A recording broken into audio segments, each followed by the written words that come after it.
মাঝে মাঝে তবু দেখা পাই, চিরদিন কেন পাই না। আয় আয় ভেতরে বস। এই দুজন মিলে এইভাবে আমাকে খোঁচা মারিস না, ঠিক আছে?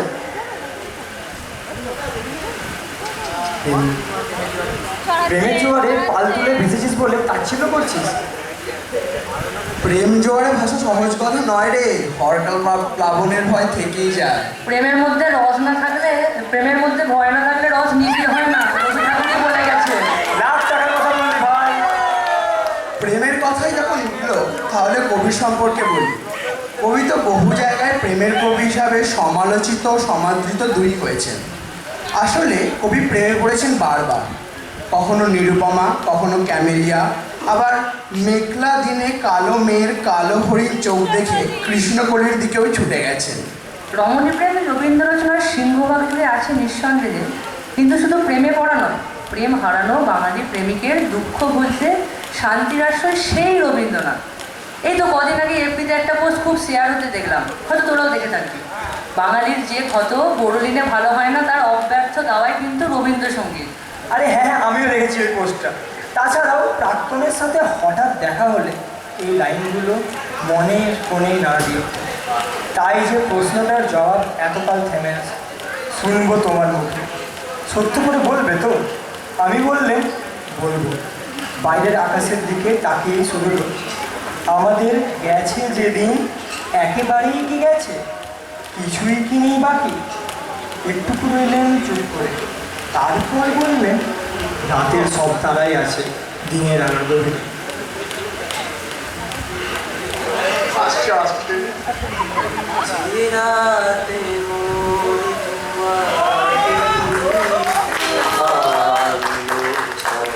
আরে সৈকত যে, তোর মুখে আজ রবীন্দ্রনাথ দেখছি, বড় ভালো কাজ। আর বলিস না ভাই, ভালো লাগছে না। কিছু ভালো কাজ। শুকনো ফুলের মতো হঠাৎ কেমন করে তুমি আহারে, গেলে অকালে ঝরে। পারবো বলতে আমার এই যাত্রা হয়ে যাবো আমি কতকাল। এই দেখো, আনন্দময় প্রেম বেদনাদায়ক প্রেম হয়ে গেল।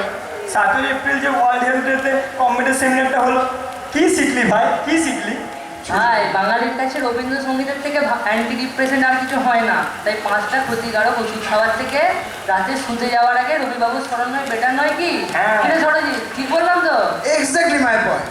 কিরে সৈকত, রবীন্দ্রনাথের কবিতাটা শুনেছিস?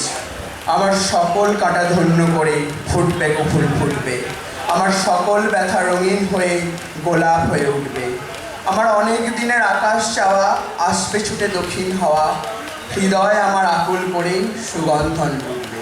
So cheer up guys and always hope for the best. আমার আর নতুন করে ফুল ফোটারও কিছু নেই, ছড়ারও কিছু নেই। ভাই, আরে আহা, ভাই গদস্য সূচনা নাস্তি। রাত্রে যদি সূর্য শুকে ঝড়ে অশ্রুধারা, সূর্য নাহি ফেরে, শুধু ব্যর্থ হয় তারা। তোর অনেক হতো এসব প্রেম হতাশা, আর ভাল লাগছে না ভাই, আর ভাল লাগছে না। একদম। এইসব প্রেম না কল্পনাতেই ভালো। আচ্ছা, এতদিনে প্রেম বুঝলি। ছাড়া রবীন্দ্রনাথ ঠাকুর আর কি লিখে গেছে বলতো? তোরাই বল, এই সময় বসে রবীন্দ্রনাথের প্রাসঙ্গিকতা কতটা? হ্যাঁ, এটা ঠিকই। রবীন্দ্রনাথের অনেক লেখায় আমাদের মাথার উপর দিয়ে যায়। সাধারণ খেটে খাওয়া মানুষের কাছে লেখাগুলো আদতে সোনার পাথর বাড়ি। রবীন্দ্রনাথ তো হারিয়েই যাচ্ছিলেন, ব্রততিথির শব্দকল্প দ্রুমের ছোঁয়ায় আবার বাঙালি জীবনে নতুন করে ফিরে এসেছেন। অপবাদ্য দিলি যখন তখন আমাকে বলতে দে। এ জগতে হায় সেই বেশি চায়, আছে যার ঘুরি ঘুরি, রাজার হস্ত করে সমস্ত কাঙালের ভয় ঘুরি। এখানে প্রেম কোথায় বল? এ প্রসঙ্গে আমিও বলি, দুঃখ সুখ দিবস রজনী মন্ডিত করিয়া তোলে জীবনের মহামন্ত্র ধ্বনি, শত শত সাম্রাজ্যের ভগ্ন শেষ পরে ওরা কাজ করে। এই রে, এবার প্রেম কোথায় বল ভাই? আরে আরে দাঁড়া দাঁড়া, শেষ করতে দে, লেট মি ফিনিশ। তোর দৃষ্টিভঙ্গিতে রবীন্দ্রনাথ যেমন সবার কাছে একরকম নয় রে ভাই। প্রত্যেকের কাছে রবীন্দ্রনাথের মানে তার নিজের মতো করে। আজ 150 বছর পেরিয়ে যাওয়ার পরেও আমার কাছে তার বয়স কিন্তু এখনো 20। আমার 6 বছরের ভাগ্নের কাছে তিনি সবে 6। আবার ওপাড়ার বক্সিবাড়ির নখুরির কাছে তার বয়স 66। সে যত যাই বলিস ভাই, 25% নিরক্ষর বাঙালির কাছে উনি কিন্তু আজও ভিনদেশী তার, আর সেটা আমি ছেড়েই দিই। বাকিরাও কতটা ওনাকে আত্মস্থ করতে পেরেছে সেটাও কিন্তু যথেষ্ট প্রশ্নের বিষয়। আর আজ 150 বছর পেরিয়ে যাওয়ার পর রবীন্দ্রনাথের বর্তমান সমাজে কতটা প্রাসঙ্গিক সেটা তো এখন অব্দি প্রশ্ন রয়েই গেল। আর তার থেকেও বড় কথা হচ্ছে, খালি পেটে না রোম্যান্টিসিজম ভালো লাগে না নস্টালজিয়া আসে। ক্ষুধার রাজ্যে পৃথিবী গদ্যময় পূর্ণিমার চাঁদ যেন ঝলসানো রুটি, সেটা ক্ষুধার। হ্যাঁ, এই নজরুলের কথাই ধর না। নজরুলের মতো বাস্তব সমসাময়িক সমাজের চিত্রকে রবীন্দ্রনাথ নিজের কবিতায় ফুটিয়ে তুলতে পেরেছেন।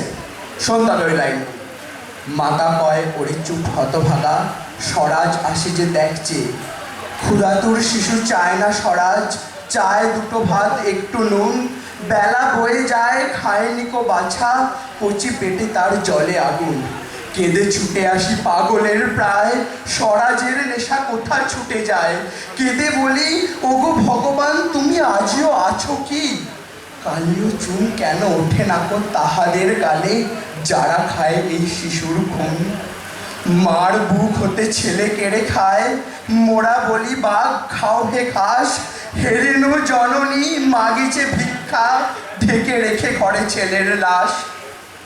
দেখ ভাই, রবি ঠাকুরও সমাজ জীবনের চালচিত্র ফুটিয়ে তুলেছেন, হয়তো চাঁচা ছোলা কঠোরতার মাধ্যমে নয়, কবিতার নমনীয়তা কোমলতাকে বজায় রেখে। হেমর দুর্ভাগা দেশ, যাদের করেছ অপমান, অপমানে হতে হবে তাহাদের সবার সমান, মানুষের অধিকারে বঞ্চিত করেছ যারে, সম্মুখে দাঁড়ায় রেখে তবু বলে দাও না এসান, অপমানে হতে হবে তাহাদের সবার সমান। দেখ, তোরা বারবার প্রশ্ন তুলছিস, তবে তোদের এক আধুনিক কবির কবিতার উদাহরণ দিলে আশা করি বুঝতে পারবি সাধারণ মানুষের দৈনন্দিন জীবনে রবীন্দ্রনাথ ঠিক কতখানি জায়গা দখল করে থাকতে পারেন।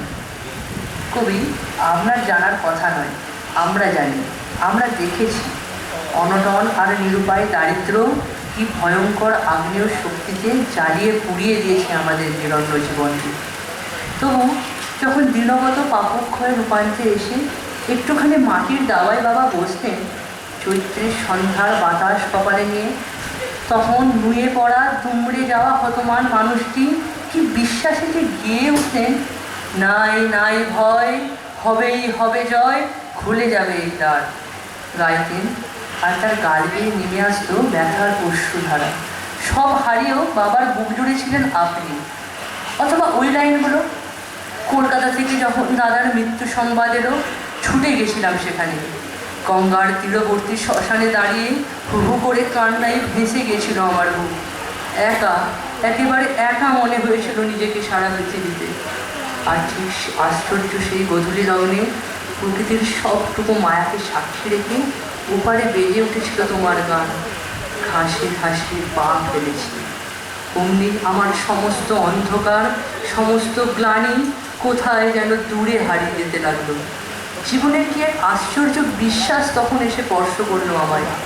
হুহু করা সেই সন্ধ্যায় মনে আছে কবি, বুকের গভীরতম অনুভব থেকে গিয়ে উঠেছিলাম, আমার সুরগুলি পাই চরণ, আমি পাইলে তোমারে।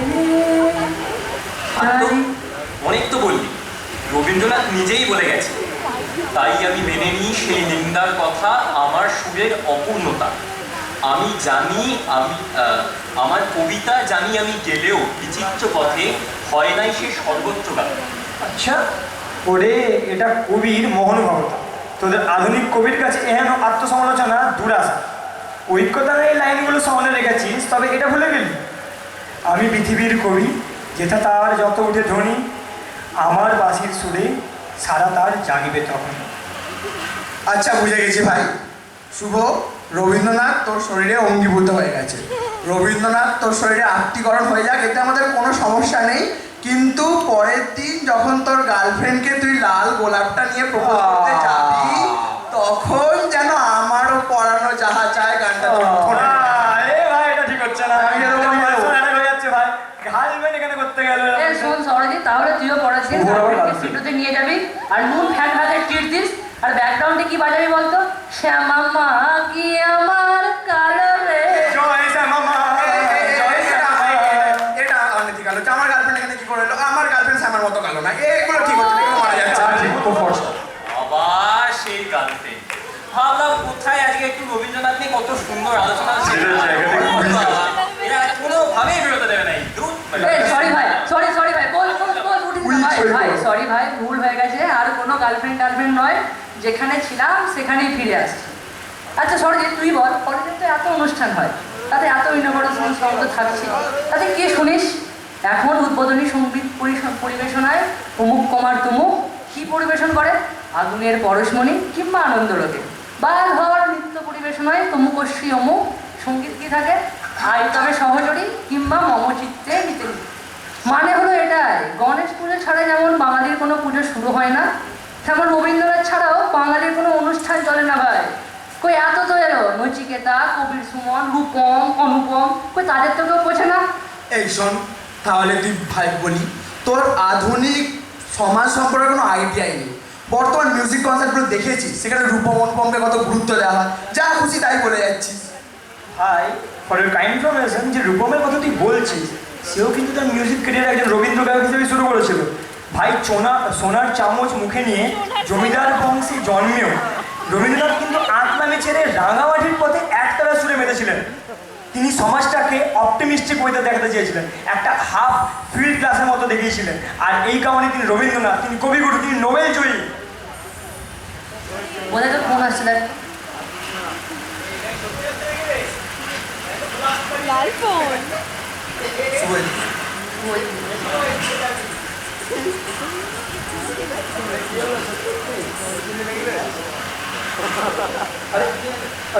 হ্যালো হ্যালো, শোন, বাইরে যাও, জিও জিও হ্যালো, জিও চলবে না।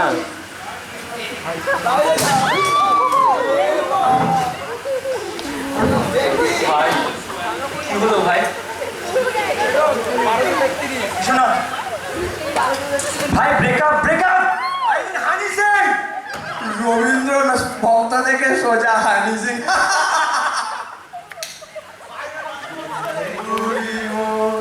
সোনার খাঁচায় রইল না, রইল না সেই যে আমার নানা রঙের